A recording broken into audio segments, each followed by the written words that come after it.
जो हमने topic discuss करना है टी सेल है। टी सेल की अगर हम बात करें तो मेनली टी सेल जो होते हैं वो टू टाइप्स के होते हैं, ठीक है। एक CD4 टी सेल और एक CD8 T cell. CD4 T cell को हमारे पास हेल्पर टी सेल भी कहा जाता है, ठीक है जी। और CD8 टी सेल जो हैं these are called cytotoxic T cell. जैसा कि नाम से जाहिर है कि हमारे पास CD4 टी हेल्पर सेल जो हैं, जैसा कि ये हेल्पर हैं तो हेल्पर का मतलब है कि ये हेल्प करेंगे। क्या क्या ये हेल्प करते हैं? सबसे पहले हमारे पास ये प्रोड्यूस साइटोकाइंस। तो हमने कल बात की थी कि साइटोकाइंस जो होते हैं वो आपके पास क्या करते हैं कि वो हेल्प करते हैं, एड करते हैं बाकी सेल्स को इन्फ्लामेटरी, जो इन्फ्लामेटरी जोन होता है ना, इन्फ्लामेशन जिधर हो रही होती है वहां पे बुलाने के लिए, ठीक है। तो साइटोकाइंस हमारे पास इंट्रा सिग्नलिंग प्रोटीन है। इसके अलावा हमारे पास दूसरा काम इसका क्या होगा कि ये आपके पास डायरेक्ट इम्यून रिस्पॉन्स भी शो करेंगे। Direct immune response.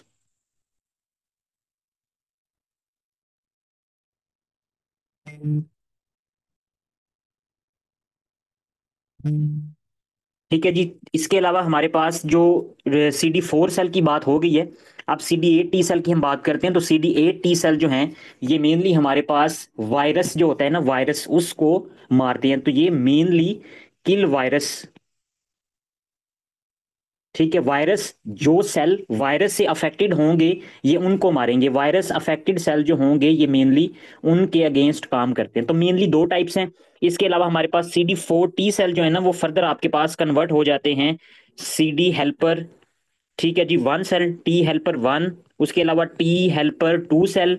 उसके अलावा हमारे पास टी हेल्पर 17 और उसके अलावा रेगुलेटरी सेल, ठीक है। तो इन सब की भी हम बात कर लेंगे। तो ये जो CD4 टी सेल है उनकी आगे टाइप्स कौन कौन सी हैं? एक आपके पास है T helper one, T helper two, T helper 17 और रेगुलेटरी टी सेल, ठीक हो गया। अब हम आ जाते हैं मेन के टी सेल का जो काम है वो क्या है, कि ये क्या काम करेगा। हमने इसकी टाइप्स तो देख ली हैं। हमारे पास कल हमने बात की थी कि ये जो हमारे पास टी सेल है ना ये मेनली इन्वॉल्व होते हैं हमारे पास एडॉप्टिव इम्यूनिटी में। तो अगर ये अडॉप्टिव इम्यूनिटी में इन्वॉल्व है तो इनका मेन काम ये होगा कि ये डायरेक्टली किसी भी एंटीजन को अप्रोच नहीं कर पाते। अगर हम यहाँ पे ब्लड वेसल बनाएं तो ब्लड वेसल्स में अगर यहाँ पे ये टी सेल है तो ये डायरेक्टली कोई भी, अगर ये माइक्रोब बैक्टीरिया तो इसको डायरेक्टली अप्रोच नहीं कर पाएगा। अगर ये डायरेक्टली अप्रोच नहीं कर पाता तो इसको किसकी जरूरत होती है? इसको जरूरत होती है एंटीजन प्रेजेंटिंग सेल की, ठीक है। एंटीजन प्रेजेंटिंग सेल इस माइक्रोब को अप्रोच करेगा, इसको खाएगा और पकड़ के इसको लेके जाएगा टी सेल के पास, ठीक हो गया। तो ये सारे का सारे जो प्रोसेस होता है वो इस वजह से होता है कि हमारे पास जो टी सेल हैं वो अपना जो इम्यूनिटी का रिस्पॉन्स शो करते हैं वो सिर्फ पेप्टाइड के अगेंस्ट करते हैं, ठीक है। पेप्टाइड हमारे पास, इस बात का क्या मकसद है कि अगर तो एंटीजन जो है वो पेप्टाइड इन नेचर है तो फिर ये अपना रिस्पॉन्स शो करेंगे। बाज औकात ऐसा होता है कि कुछ बैक्टीरिया जो होते हैं, ये बैक्टीरिया और इसका जो सरफेस है वो आपके पास पॉलीसेकेराइड है, शुगर है, पॉलीसेकेराइड स्ट्रक्चर का ये इसकी आउटर कवरिंग है। तो इसको ये बिल्कुल भी रिस्पॉन्स नहीं करेंगे।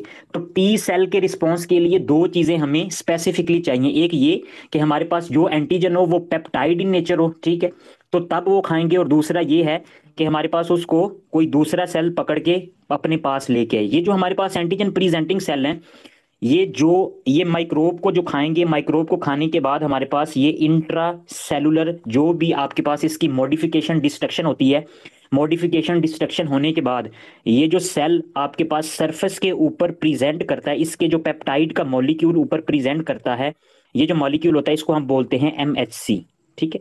MHC molecule. और ये आपके पास मॉलिक्यूल जो है वो माइक्रोब एंटीजन का जो स्ट्रक्चर होगा वो इस MHC मॉलिक्यूल के ऊपर प्रेजेंट करेगा। और इसके साथ आपके पास जो टी सेल है वो टी सेल जो होगा वो इसके साथ आके इंटरेक्शन करवाएगा। और इसके साथ इंटरेक्शन करने के लिए टी सेल के ऊपर होता है हमारे पास ये जो मैंने रिसेप्टर बनाया, ये होता है TCR, टी सेल रिसेप्टर, ठीक हो गया। तो यहाँ पे दो बातें हो गई कि हमारे पास कोई भी एंटीजन प्रेजेंटिंग सेल जो है वो आपके पास एंटीजन को प्रेजेंट करेगा MHC मॉलिक्यूल के ऊपर, और MHC मॉलिक्यूल इंटरेक्ट करेगा टी सेल के साथ with the TCR receptor, T cell receptor के साथ ये काम करेगा। अब ये जो MHC मॉलिक्यूल है ना इसके बारे में पहले देखते हैं, फिर हम आगे जाएंगे, फिर फर्दर टी सेल को डिस्कस करेंगे। तो बॉडी में हमारे पास जो सेल्स है ना, टोटली जितने भी सेल हैं, दो किस्म के हमारे पास सेल हैं। एक तो है हमारे पास एंटीजन प्रेजेंटिंग सेल, ठीक है। और एंटीजन प्रेजेंटिंग सेल में हमारे पास कौन कौन से आ जाते हैं? जैसा कि मैक्रोफेजिस है। और दूसरे नंबर पे मैक्रोफेजिस के अलावा हमारे पास डेंड्राइटिक सेल्स, जो कि स्किन के मैक्रोफेजेस होते हैं, तो ये सारे के सारे एंटीजन प्रेजेंटिंग सेल है। और other other than antigen presenting cell आपके पास बॉडी में, other than antigen presenting cell, तो बाकी आपके पास कौन से हैं? जैसे कि हमारे पास बॉडी के नॉर्मल सेल है, नॉर्मल सेल में हमारे पास आ सकते हैं प्लेटलेट, ठीक है, प्लेटलेट के सेल है, कोई भी मिकोजल सेल है। तो बॉडी का कोई भी सेल जो है वो आपके पास एंटीजन प्रेजेंटिंग सेल नहीं है, वो नॉर्मल सेल है। अब हमारे पास जितने भी एंटीजन प्रेजेंटिंग सेल हैं, वो जो भी एंटीजन होगा उसको प्रेजेंट करेंगे MHC2 मॉलिक्यूल की मदद से, ठीक है। और other than antigen presenting cell, बाकी जो सेल होंगे इसमें एंटीजन प्रेजेंटिंग सेल भी आ सकते हैं, ये भी आ सकते हैं इसमें, लेकिन ये मोस्ट स्पेसिफिक ये है कि आपके पास ये जो सेल होते हैं ना, नॉन एंटीजन प्रेजेंटिंग सेल, वो कोई भी एंटीजन जो होगा उसको प्रेजेंट करते हैं with the utilization of MHC molecule one. MHC1 और MHC2 ये दो डिफरेंट डिफरेंट मॉलिक्यूल हैं, ठीक है जी। अब बुक पे आते हैं, एक दफा मैं आपको इनकी डायग्राम दिखा देता हूँ, क्योंकि डायग्रामेटिकली एक दफा देख लें, फिर हम दोबारा से इसको पढ़ लेते हैं, डिस्कस कर लेते हैं।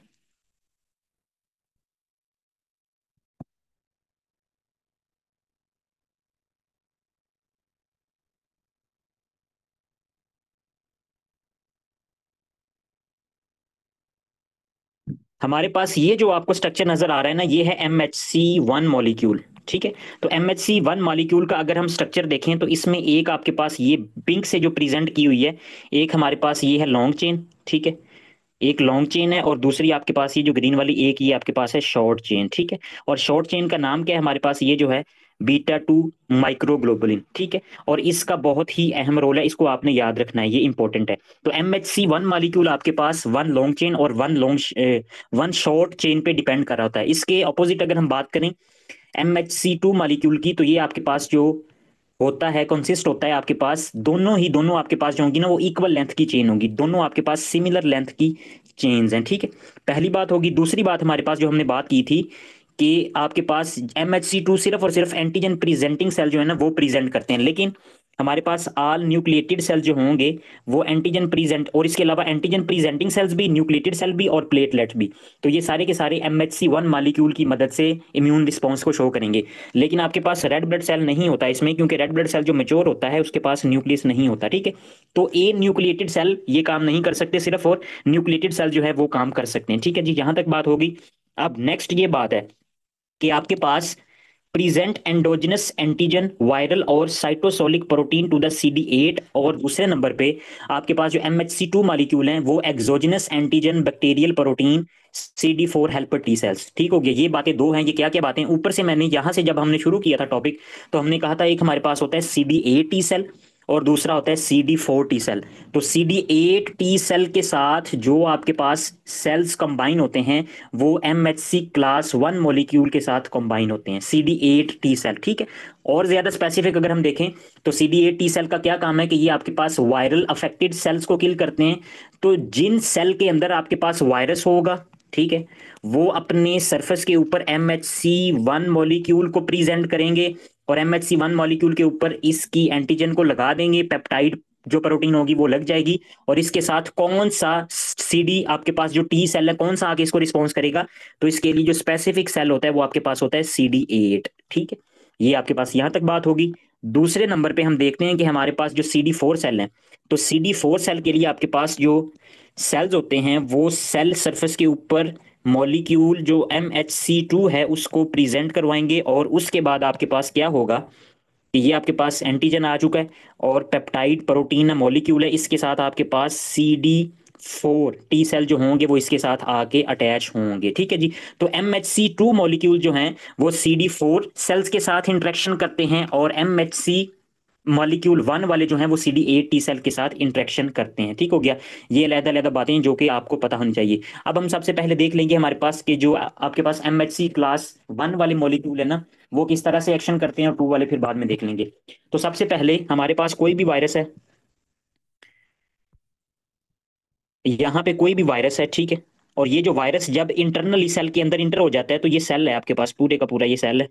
तो जब सेल आ गया तो नेक्स्ट काम ये होता है कि इसके साथ यूबिक्विटिन प्रोटीन की अटैचमेंट हो जाती है। यूबिक्विटिन प्रोटीन आपके पास कोई भी अगर इरेगुलर प्रोटीन है ना तो उसके साथ ये आपके सेल में प्रेजेंट होती है यूबिक्विटिन प्रोटीन, तो कोई इरेगुलर इरेलीवेंट प्रोटीन है ना उसके साथ ही अटैच हो जाती है। जब ये अटैच हो जाती है तो मतलब कि इस चीज़ की कंफर्मेशन होती है कि इसको मार दो, ये जो चीज़ है ये हमारे पास हार्मफुल है तो इसको मार दिया जाए। तो जब ये काम हो जाता है तो नेक्स्ट हमारे पास फर्दर सेल में प्रोटियोसोम्स पड़े होते हैं, ठीक है। तो ये प्रोटियोसोम्स के पास आ जाएंगे और प्रोटियोसोम्स क्या करेंगे कि इसको यूबीक्यूनेटेड वायरल जो आपके पास है उसको मारेगा। जब मारेगा तो आपके पास जब यहाँ से इस टनल से गुजरेगा, ये प्रोटियोसोम्स है। तो प्रोटियोसोम से गुजरने के बाद आपके पास ये जो वायरल प्रोटीन है ये छोटे छोटे पेप्टाइड्स में कन्वर्ट हो जाएगी, ठीक है। वायरस था, अब उसको क्या कर लिया हमने, चंक्स में डिवाइड कर लिया, उसकी ग्राइंडिंग कर लिया। तो ये पेप्टाइड्स हैं छोटे छोटे। अब ये जो पेप्टाइड्स हैं सेम आपके पास सेल में क्या होता है कि आपके पास एमएचसी मॉलिक्यूल भी पड़ा होता है, एमएचसी मॉलिक्यूल, ठीक है। तो ये आपके पास एमएचसी मॉलिक्यूल भी पड़ा हुआ है। अब इसके ऊपर क्या हुआ है कि इसके ऊपर हमारे पास यहाँ पे हमने पेप्टाइड को अटैच कर दिया। लेकिन पेप्टाइड तो हमने अटैच कर दिया, लेकिन अब हमने ये जो एमएचसी मॉलिक्यूल है इसको हमने सरफेस के ऊपर प्रेजेंट करना है। तो इसको सरफेस के ऊपर प्रेजेंट करवाने के लिए हम इसमें फ्यूल की एडिशन करते हैं। तो वो जो फ्यूल होता है वो आपके पास क्या होता है, बीटा 2 माइक्रोग्लोबुलिन। ये जो बीटा 2 माइक्रोग्लोबुलिन है ना, जब इसकी अटैचमेंट हो जाती है तो ये जो आपके पास एमएचसी क्लास मॉलिक्यूल है वन वाला वो सेल सरफेस के ऊपर प्रेजेंट हो जाता है, और ये इसने जो वायरस था वो वायरस को अपने ऊपर प्रेजेंट कर दिया, ठीक है जी। ये बीटा 2 माइक्रोग्लोबुलिन प्रोटीन है। यहां तक बात होगी इसके रिलेटेड। अब दूसरे नंबर पे हम बात कर लेते हैं एमएचसी मॉलिक्यूल टू की। तो एमएचसी मॉलिक्यूल 2 आपके पास वो कुछ इस तरह से काम करता है, वो एक्सोजिनस कोई भी एंटीजन होगा, एंटीजन प्रेजेंटिंग सेल है ना, तो कोई भी बैक्टीरिया, तो बैक्टीरिया को एंडोसाइटोसिस मतलब के फेगोसिटिक एक्टिविटी से बैक्टीरिया ने इनगल्फ कर लिया। जब इनगल्फ कर लिया तो हमारे पास क्या होता है कि सबसे पहले फेगोसोम होता है। फेगोसोम आपके पास अटैच होता है लाइसोसोम के साथ। यहाँ पे ये लाइसोसोम है और दूसरे नंबर पे ये आपके पास फेगोसोम है। अब इन दोनों के साथ साथ आपके पास सेल के अंदर आपके पास क्या होता है कि एमएचसी मॉलिक्यूल भी पड़ा होता है, ठीक है। और ये जो एमएचसी मॉलिक्यूल पड़ा होता है ना, वो आपके पास यहाँ पे लॉग पड़ा होता है। लॉग का क्या मतलब है कि ये एमएचसी मॉलिक्यूल के ऊपर एक स्पेसिफिक प्रोटीन होती है जिसको बोलते हैं इनवेरिएंट प्रोटीन, ठीक है। और ये क्यों होती है, ताकि आपके पास अदर देन पैथोजन के, अदर देन आपके पास कोई भी एंटीजन कोई और प्रोटीन इस एमएचसी मॉलिक्यूल के ऊपर प्रेजेंटेशन ना करवा दे। इस वजह से ये जो आपके पास इनवेरिएंट प्रोटीन है इसने क्या किया हुआ है, कैप किया हुआ है इसको, उसको ढांपा हुआ है, ठीक है, एक्सपोज नहीं है। तो जब आपके पास ये फेगोसोम्स और लाइसोसोम, जब ये आपके पास दोनों आपस में अटैच होंगे, ठीक है, तो क्या बन जाएगा, फेगोलाइसोसोम। कल हमने बात की थी। तो इसी दौरान आपके पास ये जो एमएचसी मॉलिक्यूल था जिसके ऊपर इनवेरिएंट प्रोटीन थी वो भी इसके साथ अटैच हो जाता है। तो जब आपके पास एसिडिक इन्वायरमेंट इसको मिलता है, तो एसिडिक इन्वायरमेंट मिलने की वजह से आपके पास ये इनवेरिएंट प्रोटीन जो होती है वो यहाँ से डीटैच हो जाती है, ठीक है। और इसके साथ साथ हमने जो बैक्टीरिया या कोई भी हमने जो पैथोजन खाया था उसको भी हमने चंक्स में डिवाइड कर लिया था। तो इस तरह से फर्दर नेक्स्ट हमारे पास ये जो एमएचसी मॉलिक्यूल निकला with loading of the pathogen, वो आपके पास इस तरह से उसके ऊपर प्रेजेंट कर देता है और वो सेल सरफेस के ऊपर आ जाता है, ठीक हो गया।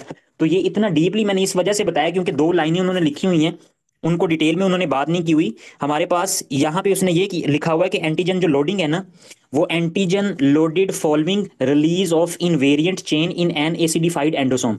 कि हमारे पास ये जो इनवेरिएंट चेन है ना वो किस तरह से हमारे पास उसको डीलोड किया जाता है, ये आपको बताया मैंने। और इसके अलावा हमारे पास antigen peptide loaded on MHC class in rough endoplasmic reticulum after delivery with the TAP transporter associated with the antigen processing. तो आपके पास ये जो बीटा माइक्रोग्लोबुलिन है जब ये अटैच होती है तो उसके बाद ये जो पूरा एमएचसी मॉलिक्यूल है वो रिसेप्टर पे आ जाता है, ठीक है। तो ये भी बातें आपको पता होनी चाहिए, ठीक है। कोई बंदा अगर यूएसएमएलई की प्रिपरेशन कर रहा है तो उसके अकॉर्डिंग, उसके अलावा वैसे भी आपको जो भी है मतलब एनएलई में भी ये क्वेश्चन आ सकते हैं, ठीक हो गया जी।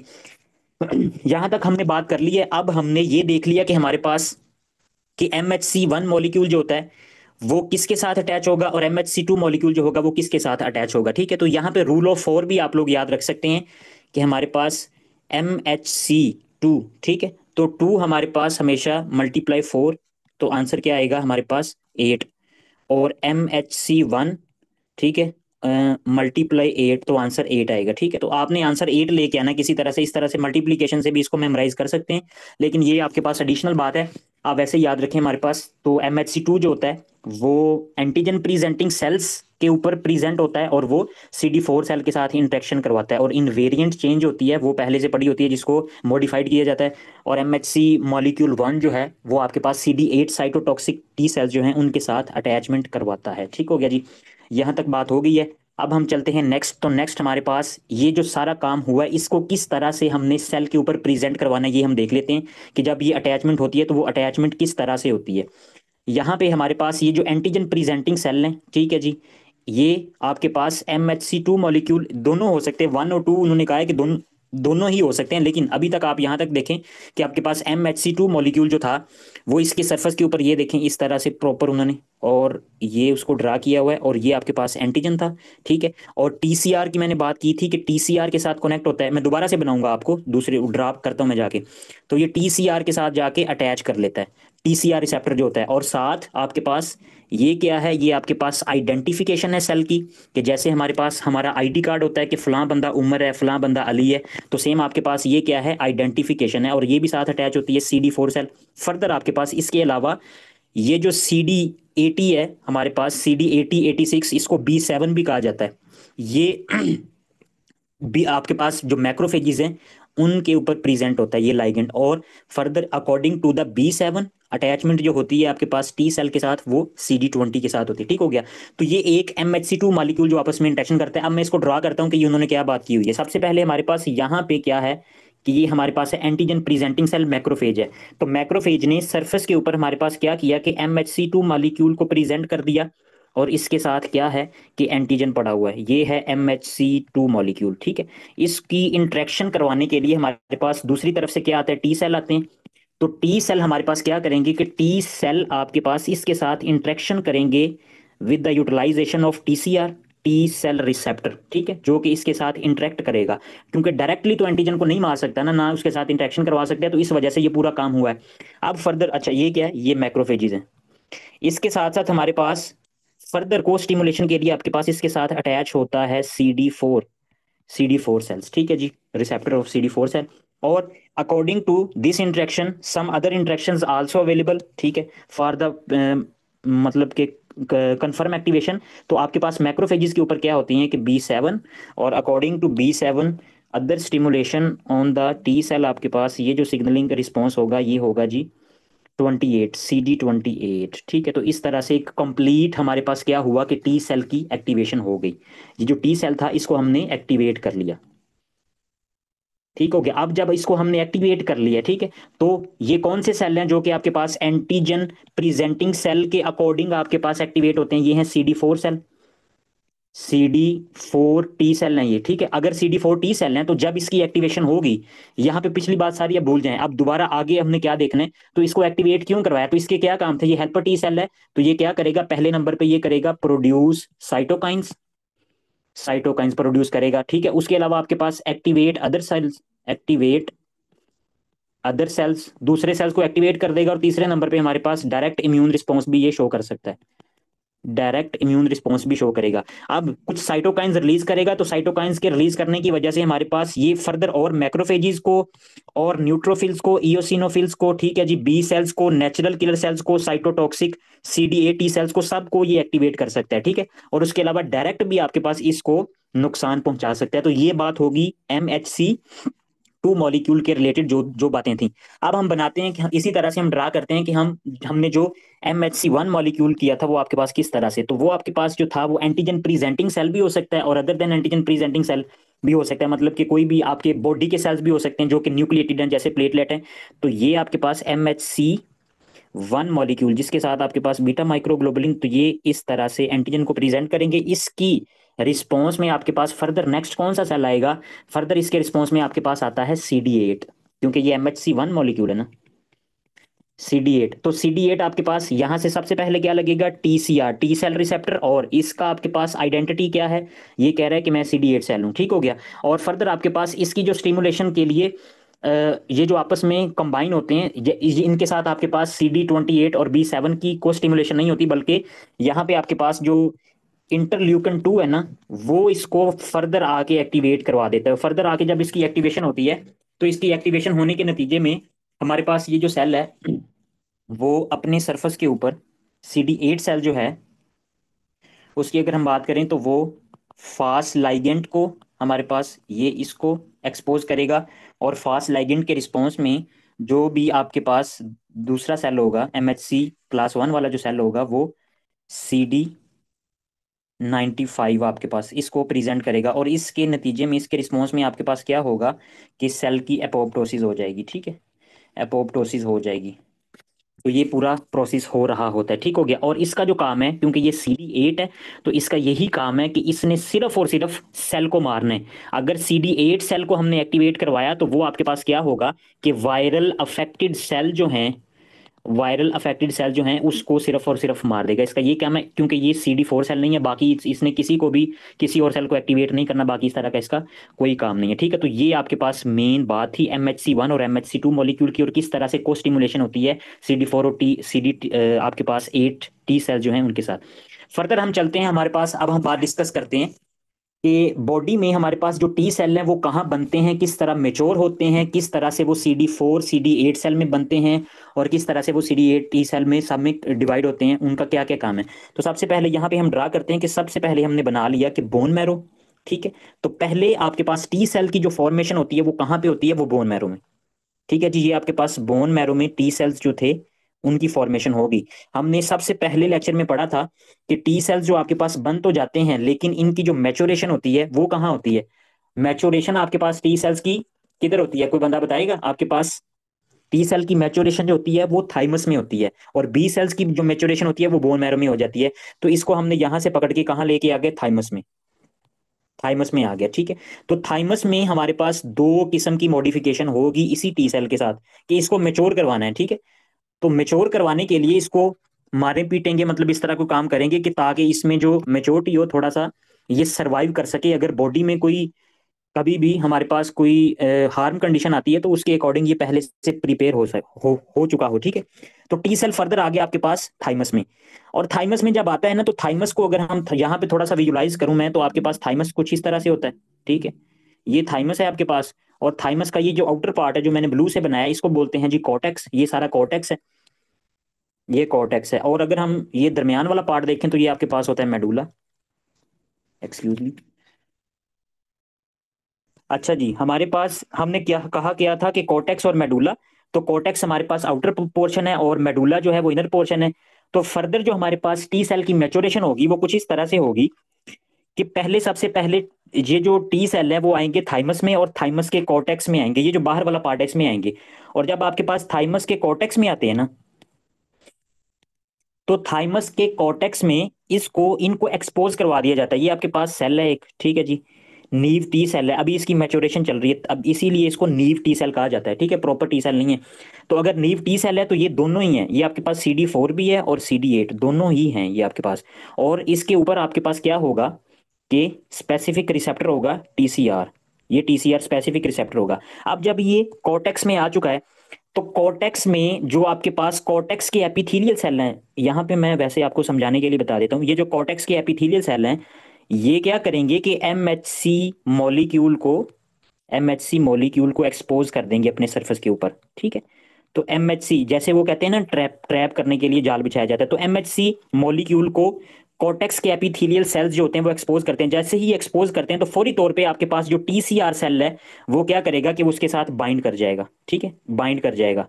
अगर बाइंड कर गया तो ठीक है, ओके है, वेल एंड गुड है कि ये काम कर सकता है। ठीक है, और अगर ये बाइंड ना हुआ तो इसको फौरी तौर पे मार दिया जाएगा, इसकी एपोप्टोसिस हो जाएगी। ठीक हो गया, तो इसको बोलते हैं पॉजिटिव सिलेक्शन। पॉजिटिव सिलेक्शन में हमने क्या देखा कि क्या ये टाइटली बॉन्ड होते हैं या नहीं होते हमारे पास किसी भी सेल के साथ, क्या इनके पास एबिलिटी है कि ये फर्दर नेक्स्ट जब भी कभी लड़ाई होगी तो ये लड़ सकते हैं या नहीं लड़ सकते, तो ये काम करवाते हैं। ठीक हो गया। फर्दर आपके पास नेक्स्ट काम ये होता है कि थाइमस के कॉर्टेक्स से इसको आगे भेज दिया जाता है। पॉजिटिव सिलेक्शन हो गई। पॉजिटिव सिलेक्शन के बाद अब हमने इसकी करनी है नेगेटिव सिलेक्शन। तो नेगेटिव सिलेक्शन में होता कुछ इस तरह से है कि ये जो आपके पास CD4, ठीक है जी, और उसके अलावा हमारे पास जो है CD8 टी सेल है, नहीं, ये CD8 टी सेल है। अब इनको फर्दर स्पेसिफिकली सेम मेडुला के जो आपके पास थाइमस के मेडुला के जो सेल हैं, कुछ डेंड्रिटिक सेल हैं। ठीक है, कुछ डेंड्रिटिक सेल हैं जो कि मैक्रोफेजिस, और उसके अलावा आपके पास हैं एपिथेलियल सेल। तो वो बॉडी के अपने ही हमारे पास कोई भी प्रोटीन को प्रेजेंट करेंगे MHC क्लास के ऊपर। बॉडी के अपने ही प्रोटीन को MHC क्लास के ऊपर प्रेजेंट कर देंगे। तो अगर ये प्रॉपरली रिकॉग्नाइज ना कर पाया कि ये जो आपके पास कोई भी पेप्टाइड है, ये आपके पास फॉरेन है या ये इंटरनल बॉडी की है, तो अगर ये अपनी ही बॉडी के साथ हमारे पास ये रिएक्ट करवा गया, इसने टाइटली बाउंड हो गया उसके साथ, इसकी अटैचमेंट होगी, तो फर्दर फिर इसको मार दिया जाएगा और इसको बोलते हैं नेगेटिव सिलेक्शन। ठीक हो गया। पहले देखते हैं, पहले हमने क्या किया कि इसको हनी ट्रैप दिया, हनी पहले थोड़ा सा दिखाया कि चल भी अपना काम कर। तो जब उसने काम किया कि काम के लिए देखा थाइमस ने कि बिल्कुल ये कर सकता है, इसकी अटैचमेंट हो सकती है, फिर दूसरे नंबर पे ये चेक किया जाता है कि क्या ये भी देख सकता है, डिफरेंशिएट कर सकता है कि अपने बंदों को मारना है या बाहर वालों को मारना है। अगर वो अपने बॉडी की, हमारे पास प्रोटीन्स या अपने बॉडी के सेल्स के खिलाफ अटैच हो रहा है, उसकी अटैचमेंट हो रही है, अफेक्शन शो कर रहा है, तो फिर इसकी क्या हो जाती है, एपोप्टोसिस हो जाती है। एपोप्टोसिस ना हो तो इसको कन्वर्ट कर दिया जाता है रेगुलेटरी टी सेल्स। ठीक हो गया। और वो जो होते हैं वो एंटी इन्फ्लेमेटरी सेल्स होते हैं। तो बस यहां तक बात है। दो बातें हमने की, पॉजिटिव सिलेक्शन और नेगेटिव सिलेक्शन। पॉजिटिव सिलेक्शन में ये देखना है कि अटैचमेंट हो रही है या नहीं हो रही, और नेगेटिव सिलेक्शन में ये देखती है बॉडी, थाइमस ये देखता है कि क्या अपने सेल्स की, अपनी बॉडी के सेल्स के खिलाफ तो नहीं आपके पास ये रिएक्ट कर रहा। अगर अपनी सेल्स की बॉडी के खिलाफ अगर रिएक्ट करेगा तो फर्दर नेक्स्ट क्या करवा देगा, auto immune disorders, auto immune infection हो सकते हैं। ठीक हो गया। तो इस वजह से ये काम होता है। तो यही आपके पास थाइमस की मैच्योरेशन वाला काम होता है। ठीक हो गया। और यहाँ पे जब ये मेच्योर हो जाते हैं तो मेच्योर होने के बाद आपके पास थाइमस के मेडुला में इसकी डिवीजन हो जाती है। और अब हमें पता चल गया कि ये जो सही सही होंगे उनको डिवाइड कर दिया जाएगा दो हिस्सों में, एक बन जाएंगे CD4 और दूसरे बन जाएंगे CD8। यहां तक बात हो गई है खत्म। अब हम इनको ले जाते हैं नेक्स्ट फेज में, और नेक्स्ट फेज में थाइमस के बाद इनको ऐड कर दिया जाता है लिम्फ नोड्स में। ठीक है। तो लिम्फ नोड में हमने बड़ी डिटेल में पढ़ा था कि लिम्फ नोड के किस पार्ट में हमारे पास ये पड़े होते हैं। पैराकोर्टेक्स में हमारे पास टी सेल्स होते हैं। तो दो किस्म के सेल हैं, दो किस्म के सेल आपके पास, ये CD8 और ये CD4 टी सेल। तो CD8 का तो हमने काम पहले शुरू में ही खत्म कर दिया कि ये साइटोटॉक्सिक है। बस सिंपल बात है, साइटोटॉक्सिक टी सेल हैं। और इनका रिस्पॉन्स कब होता है, किसके खिलाफ होता है, कोई भी वायरल इन्फेक्टेड सेल के खिलाफ होगा। और किस तरह से होगा अटैचमेंट इनकी, किसकी मदद से होगी कि वायरस सेल के ऊपर MHC क्लास 1 मॉलिक्यूल आपके पास एक्सपोज होगा तो उसके साथ ये अटैच हो जाएगा और उसको मार देगा। यहां तक इसकी बात खत्म होगी। CD8 बिल्कुल खत्म है, इसकी बात हमने नहीं करनी। अब जो बाकी सारी बात रह गई है वो सारी की सारी है CD4 से रिलेटेड।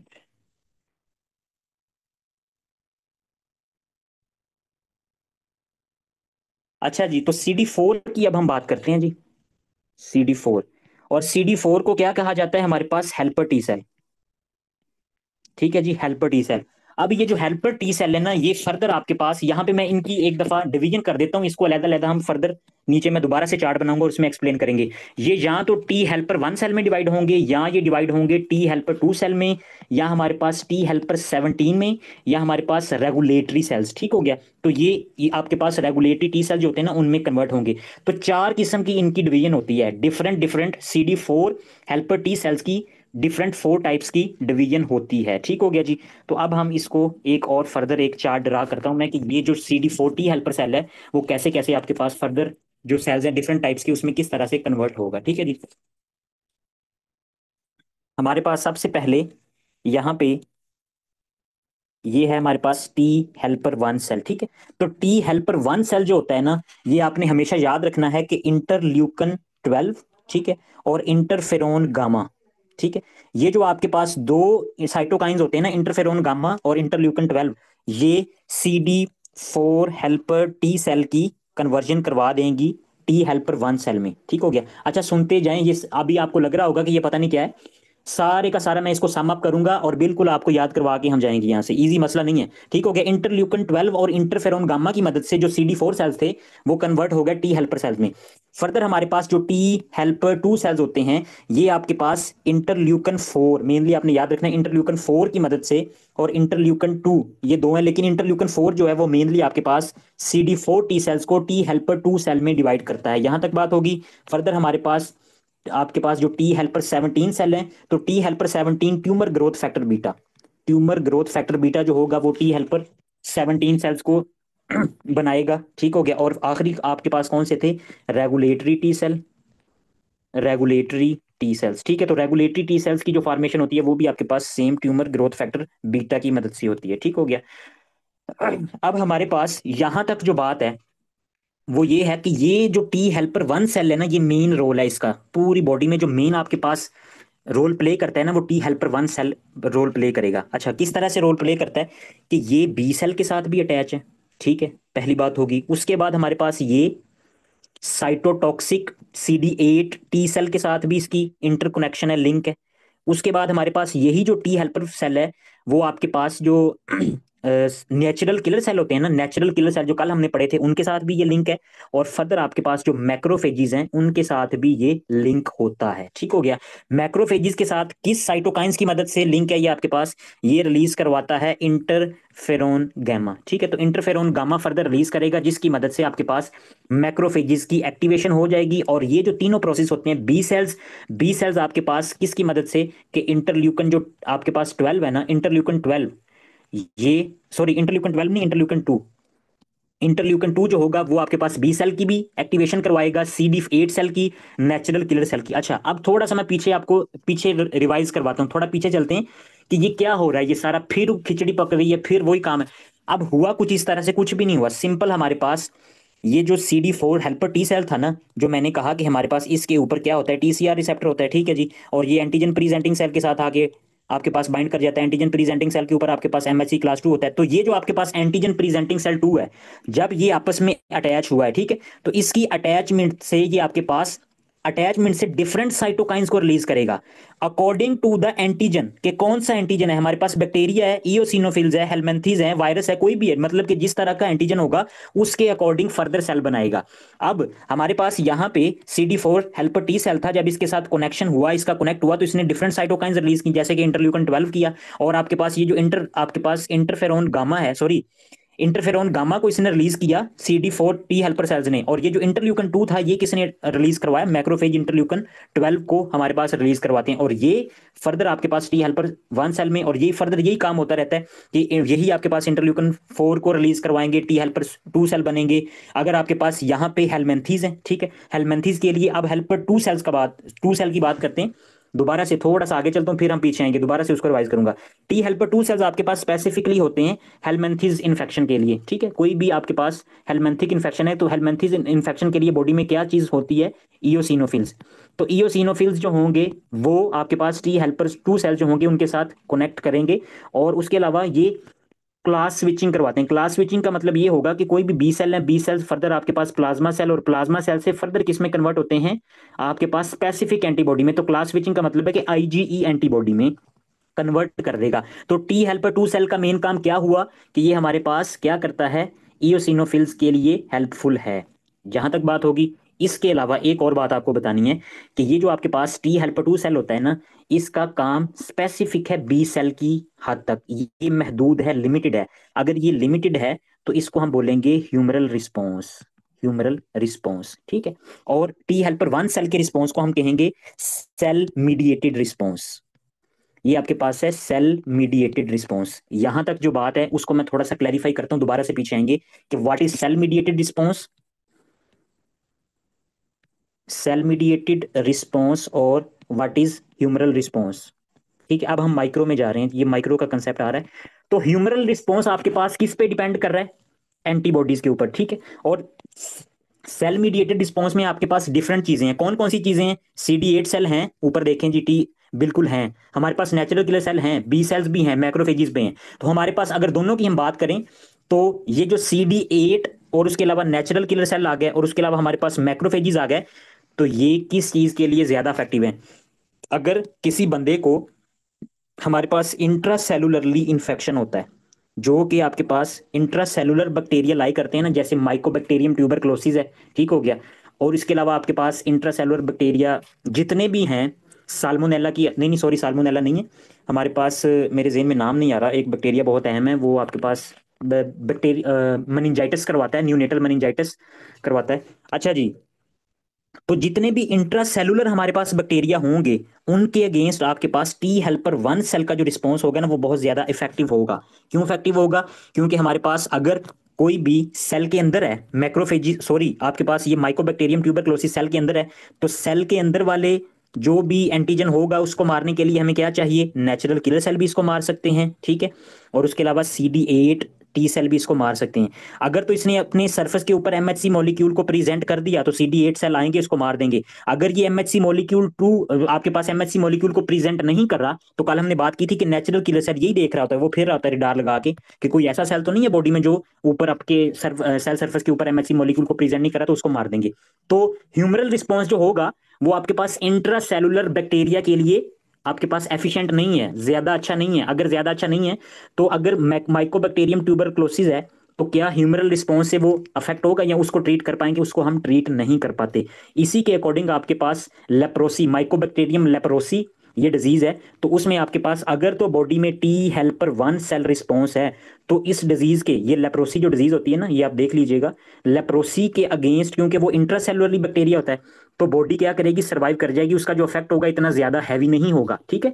और आपके पास लेकिन अगर किसी बंदे की बॉडी में टी हेल्पर वन सेल का रिस्पॉन्स नहीं हो रहा, ठीक है, लेकिन जो सेल आपके पास बैक्टीरियल सेल आ रहे हैं उनका बॉडी को अफेक्ट करने का जो रूट है वो सेम ही है, लेकिन टी हेल्पर वन सेल नहीं है, तो बॉडी क्या करेगी, कुछ तो करेगी ना कि भाई मारने कुछ तो करूँ ना, तो वो टी हेल्पर टू सेल जो होंगे वो आपके पास आएंगे, वो एंटीबॉडीज बनाएंगे, लेकिन उसको मार नहीं पाएंगे, तो आपके पास वो जो कंडीशन होगी वो बहुत ज्यादा वर्स हो जाएगी, जिसको बोलते हैं लेप्रोमेटिस, ठीक है। तो दो कंडीशन होती हैं ये, हम जब माइक्रो पे जाएंगे तो वहां पे बता दूंगा। इसी तरह से हमारे पास कुछ ऐसी डिजीज हैं, मोस्ट कॉमन हमारे पास जो क्रोन डिजीज है और इन्फ्लामेटरी बाउल डिजीज है ना, जो क्रोन डिजीज और अल्सरेटिव कोलाइटिस, क्रोन डिजीज और अल्सरेटिव कोलाइटिस, क्रोन डिजीज में हमारे पास क्या होता है, टी हेल्पर वन सेल का रिस्पॉन्स होता है, तो जिसके नतीजे में हमारे पास कीजिएटिंग नॉन कीजिएटिंग ग्रेनुलोमा बनता है, ठीक है। एपिथेलॉइड सेल्स, कीजिएटिंग नॉन कीजिएटिंग ग्रेनुलोमा कुछ भी नहीं होता, आपके पास यहाँ पे मैक्रोफेजिस थे, ठीक है। तो मैक्रोफेजिस के अंदर क्या था, बैक्टीरिया था, यही हमारे पास ये क्या है, बैक्टीरिया है, ठीक है। और इसको आपके पास ये मैक्रोफेज ने इनगल्फ कर लिया है। अब जब बैक्टीरिया को इनगल्फ कर लिया तो बैक्टीरिया यहाँ पे ना रेप्लिकेट होना शुरू हो गया, इसने फैगोसोम लाइसोसोमल एक्टिविटी को रोक दिया। अब मैक्रोफेज पता क्या करेगा, मैक्रोफेज क्या कहेगा, और ज्यादा हमारे पास जो मैक्रोफेज है ना उनको बुला लेगा इधर, ठीक है। और ज्यादा मैक्रोफेज आएंगे और ये आपके पास जो मैक्रोफेजेस और ज्यादा आ जाएंगे कवर करने के लिए कि बैक्टीरिया को हम यहाँ से निकालें ना, ठीक है। तो इसको multinucleated epithelioid cells, giant cells भी कहा जाता है, क्योंकि जो आपके पास सारे के सारे आपके मैक्रोफेजेस होते हैं ना वो सारे आपस में कंबाइन हो जाते हैं। अच्छा, ये जो बात है ना ये हमने बहुत डिटेल में पढ़नी है।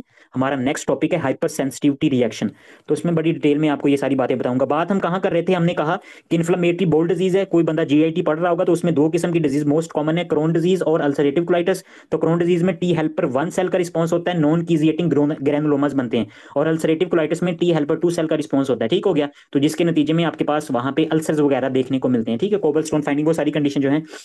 ये बात थी यहाँ से रिलेटेड, हम कहाँ पे शुरू की थी हमने, हाँ हम यहाँ पे थे कि हमारे पास दो लीनिएज में डिवीजन हो जाती है, टी हेल्पर वन में और टी हेल्पर टू में। टी हेल्पर टू हम ह्यूमरल रिस्पॉन्स है, एंटीबॉडीज बी सेल्स तक लिमिटेड है, लेकिन टी हेल्पर वन जो है वो आपके पास सेल मीडिएटेड रिस्पॉन्स को शो करता है, जो कि आपके पास बी सेल्स को भी एक्टिवेट कर सकता है, CD8 cell, natural killer cell, macrophages सबको एक्टिवेट कर सकता है। और बी सेल्स आपके पास फर्दर आगे क्लास स्विचिंग हो जाती है, IgG IgA, वो डिफरेंट आपके पास एंटीबॉडीज में कन्वर्ट हो जाते हैं। ट्यूमर ग्रोथ फैक्टर बीटा, अच्छा अब इसका क्या काम है कि जो टी हेल्पर 17 ये जो सेल है इनका ये काम है कि ये आपके पास स्पेसिफिकली न्यूट्रोफिल रिक्रूटमेंट, ठीक है। न्यूट्रोफिल रिक्रूटमेंट का क्या मतलब है कि ये न्यूट्रोफिल्स को बुलाते हैं, बुलाते कहाँ बुलाते हैं, ये most commonly mucosal protection provide करते हैं, मिकोजल प्रोटेक्शन, कि हमारे पास जीआईटी है ना, जो जीआईटी की जो मिकोजा है, तो वहां पे मेनली आपके पास CD, आपके पास टी, ये जो CD8 17 सेल है ना वो वहां पे प्रेजेंट होते हैं। अब ये क्या करते हैं, हमारे पास ये जो जीआईटी की मुकोजा है वहां पे ये न्यूट्रोफिल्स को बहुत ज्यादा एग्रीगेट रखते हैं। अगर हमारे पास गट का कोई भी बैक्टीरिया है, जैसे कि ई. कोलाई जो होता है वो नेचुरली आपके पास वैसे ही गट में पाया जाता है, ई. कोलाई, और ये मोस्ट कॉमन काज है यूटीआईज की। ये क्यों काज है ये आपको बताना था, चलें होगी बात। हमारे पास यूटीआईज की मोस्ट कॉमन काज इस वजह से है कि ये हमारे पास क्या है जी, जीआईटी है, और ये आपके पास रेक्टम एनस की बात कर ली हमने। अब हमारे पास ये जो फीमेल्स होती हैं ना उनमें मोस्ट कॉमनली यूटीआई आपके पास, ये नॉर्मली ई. कोलाई जो होता है ना वो गट में पाया जाता है, तो आपके पास एनस और यूरिथ्रा ये दोनों हमारे पास बिल्कुल लोकेशन नियर नियर होती है, तो इसी वजह से ई. कोलाई जो होता है वो फौरी तौर पे आपके पास यूरिथ्रा में आके यूटीआई काज करवा सकते हैं, ज्यादातर फीमेल में ये कंडीशन देखने को मिलती है। अच्छा, हम बात कर रहे थे कि हमारे पास ये न्यूट्रोफिल्स की रिक्रूटमेंट करते हैं। हमारे पास अगर ये किसी बंदे की बॉडी में टी हेल्पर 17 सेल नहीं होंगे तो उस बंदे की बॉडी में हमारे पास ई. कोलाई, या अगर वो जो आपके पास नॉर्मल गट फ्लोरा वो आपके पास बॉडी में ज्यादा बढ़ जाएगा और सेप्टिसीमिया काज करवा सकता है। रेगुलेटरी टी सेल जो हैं ये क्या करवाते हैं, ये कहते हैं कि भाई कुछ नहीं करना, इत्मीनान, ये सुलह करवाते हैं सबकी। मेनली आपके पास ये रिलीज करेंगे आपकी जो इंटरल्यूकन 10 होती है, मेन एंटी इन्फ्लामेटरी, ये आपने याद करना है कि ये एमसीक्यूज आ सकता है कि कौन सा साइटोकाइंस हमारे पास जो है वो एंटी इन्फ्लामेटरी है, ठीक हो गया। और ये इंटरल्यूकन 10 को और ट्यूमर ग्रोथ फैक्टर बीटा जो है ना ये इसको रिलीज करते हैं। अच्छा, अब दो काम है इसके रिलेटेड हमारे पास, इसके रिलेटेड ये है, रेगुलेटरी टी सेल क्या करेंगे कि बॉडी में अगर ना कोई भी ऑटो इम्यून डिजीज चल रही है तो ये ओवर ज्यादा प्रोड्यूस होना शुरू हो जाते हैं कि भाई खुद अपने आप को तो नुकसान ना पहुंचाओ, तो ये ज्यादा से ज्यादा इंटरल्यूकिन 10 और ट्यूमर ग्रोथ फैक्टर बीटा को रिलीज करना शुरू कर देते हैं। ठीक हो गया। इस कंडीशन में वैसे भी ये आपके पास इसी को ये जो हमारा इम्यून रिस्पॉन्स होता है ना उसको ओवर एक्टिवेट नहीं होने देते, कि ताकि वो खुद को अपनी बॉडी को नुकसान ना पहुंचा दे। दोबारा से T helper 1 cell, cell mediated response, B cell, CD8 T cells, natural killer cell, macrophage सबको एक्टिवेट करते हैं। ठीक हो गया। उसके अलावा T helper 2 cells humoral response, antibody B cells की हद तक है। टी हेल्पर 17 सेल जो हैं मिकोजल प्रोटेक्शन, न्यूट्रोफिल्स रिक्रूटमेंट, ठीक है। और रेगुलेटरी टी सेल्स जो हैं वो हमारे पास लड़ाई नहीं होने देते और उसको रेजिस्ट करते रहते हैं। अब यहाँ पे थोड़ी सी बात है कि ये सब का जो काम है ना, कि ये एक दूसरे के साथ, एक जो बंदा अगर आएगा मैदान में तो वो दूसरे को रोकेगा कि भाई तू रुक जा मैं आ गया हूँ। तो ये क्या काम है कि हमारे पास जो इंटरफेरोन गामा है ये आपके पास इसको इनहिबिट कर देता है। अगर इंटरफेरोन गामा हमारे पास रिलीज हो रहा है तो वो टी हेल्पर 2 सेल को इनहिबिट कर देगा। सेम इसी तरह से इंटरल्यूकन 4 आपके पास टी हेल्पर 1 सेल को इनहिबिट कर देती है। ठीक हो गया। तो ये आपस में दोनों इंटरकोनेक्टेड हैं कि इंटरफेरोन गामा किसको रिलीज करवाता है हमारे पास टी हेल्पर 1 सेल को, लेकिन इनहिबिट किसको करता है टी हेल्पर 2 सेल को। ये बुक में जब देखेंगे जाके आप वहां पे लिखी हुई बातें, इंटरल्यूकन 4 के साथ उसने ना इंटरल्यूकन 10 भी लिखा हुआ, लेकिन मेनली इंटरल्यूकन 4 ही है जो कि टी हेल्पर 1 आपके पास टी हेल्पर 1 सेल को इनहिबिट करता है। अच्छा, इसके साथ आपके पास अगर हम बात करें ट्यूमर ग्रोथ फैक्टर बीटा और ये टी हेल्पर 17 सेल, तो दोनों के दोनों आपके पास इंटरल्यूकन 14, ठीक है, सॉरी इंटरल्यूकन 4, और आपके पास इंटरफेर आपके पास जो इंटरफेरोन गामा है, ये दोनों आपके पास इसको इनहिबिट करते हैं। ठीक है, वहां पे सिंगल सिंगल काम है और यहाँ पे डबल काम है। ठीक हो गया जी। तो ये सारी बातें जो कि आपने अच्छे से याद कर लेनी है। अब हम आते हैं बुक पे, तो थोड़ी सी बातें मैं आपको समझा देता हूँ कि हमने क्या क्या पढ़ा है। और हमने ये जो पेज है वो पूरा पढ़ लिया। तो यहाँ से हमने शुरू किया था T cell precursor CD4 T8, CD4 और CD8 कैसे बनते हैं। CD4 यहाँ पे नेगेटिव सिलेक्शन होगी, पॉजिटिव कैसे होती है, नेगेटिव साइटोटॉक्सिक की बात यहाँ तक खत्म होगी। और फिर आगे हेल्पर, तो हेल्पर आगे हेल्पर 1 में, 2 में, 17 में और रेगुलेटरी में। इंटरफेरोन गामा और इंटरल्यूकन 12 इसको रेगुलेट करता है, और आपके पास इंटरल्यूकन 4 टी हेल्पर 2 को, ट्यूमर ग्रोथ फैक्टर बीटा इसको, हेल्पर 17 को, ट्यूमर ग्रोथ फैक्टर बीटा ही आपके पास टी रेगुलेटरी सेल को एक्टिवेट करती है। ठीक है। इंटरल्यूकन 4 मैंने क्या कहा था कि हमारे पास ये जो है इंटरल्यूकन 4 यहाँ इसको इन्हांस करेगा, इसको इनहिबिट करेगा। ठीक है। इंटरफेरोन गामा जो है इसको इन्हांस करता है और इसको इनहिबिट करता है। ये आपस में इंटरकनेक्ट है, तो मैंने यहाँ पे इस तरह आपको क्रॉस बना के दिखाया था।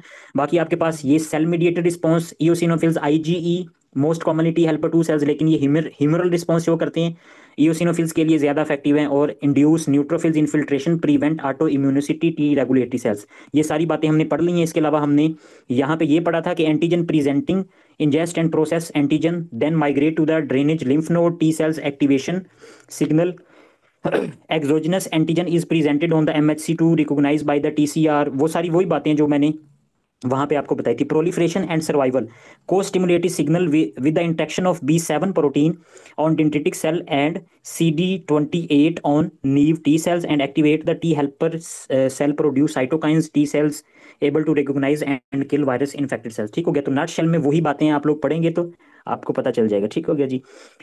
अब हमारे पास यहाँ पे ये जो सिग्नल 2 है, जैसे कि साइम भाई ने बात की थी, तो ये दोबारा से मैं रिपीट कर देता हूँ कि वो हमारे पास को स्टिमुलेटरी सिग्नल है जो कि प्रोलिफरेशन और सर्वाइवल करवाएगा। मतलब कि हमारे पास क्या होगा कि ये जो आपके पास कनेक्शन बनता है, इसकी वजह से ज्यादा नीव टी सेल जो होंगे वो प्रोलिफरेट भी होंगे, और इसके अलावा को स्टिमुलेशन और दूसरा सर्वाइवल के, ये जो आपके पास बॉन्ड बनता है ना, इसको स्टेबिलिटी प्रोवाइड करता है। तो ये इसका मेन काम होता है। ठीक हो गया। यहाँ तक बात हो गई थी। और फर्दर हमने क्या देखा, ये हमने देख लिया है MHC क्लास 1 और 2।